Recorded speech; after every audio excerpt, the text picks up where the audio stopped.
کیا یہ مسئلہ آپ کو معلوم ہے کہ پیغمبر علیہ السلام کی ولادت کون سے دن میں ہوئی ہے؟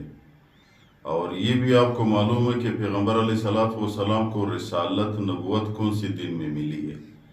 یہ پیغمبر علیہ السلام کے ہر امتی کو لازمی معلوم ہونی چاہیے، کیونکہ پیغمبر علیہ السلام ہمارے بھی امام ہے، تمام انبیاء کی بھی امام ہے، اشرف المخلوقات انسانوں میں سے اشرف ترین ہے۔ اللہ تعالیٰ نے پیغمبر علیہ السلام کو بہت زیادہ عزت دی اور ہمارے پیغمبر ہے۔ امت کے غم میں پیغمبر علیہ السلام نے دن اور رات ایک کر کے اللہ تعالیٰ کے سامنے میرے بھائیوں رویا، بہت زیادہ فریادیں کی ہے۔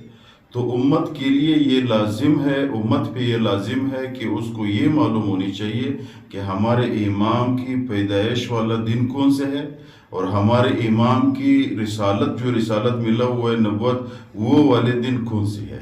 تو یہ میرے بھائی آج بیان کرتے ہیں۔ یہ مسئلہ بیان کرنے سے پہلے آپ لوگوں سے گزارش کرتے ہیں ہمارے یہ چینل سبسکرائب کریں، ہم آپ لوگوں کو ویڈیو پہنچاتے ہیں۔ سبسکرائب میں آپ لوگوں کا نقصان نہیں ہے، ہمارے حوصلہ افزائی ہو جائے گی۔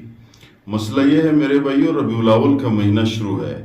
یہ تو اتفاق ہے تمام علماء کا کہ پیغمبر علیہ السلام کی ولادت ربیع الاول کے مہینے میں ہوئی ہے، اور یہ بھی میرے بھائیوں تمام علماء کی، تمام لوگوں کی اس پہ اتفاق ہے کہ پیغمبر علیہ السلام کی ولادت سوموار کے دن ہوئی ہے، پیر کے دن ہوئی ہے۔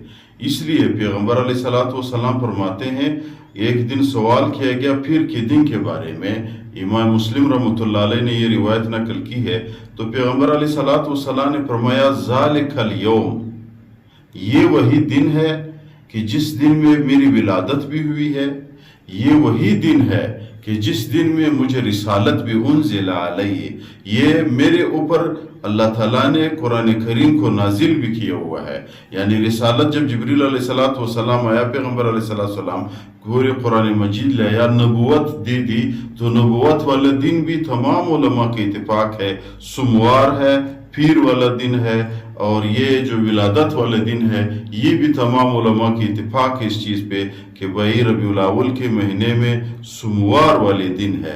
تو یہ بہت بڑا اہم مسئلہ ہے۔ دونوں مسئلے بیان ہو گئے ہمارے پیغمبر علیہ السلام کے بارے میں۔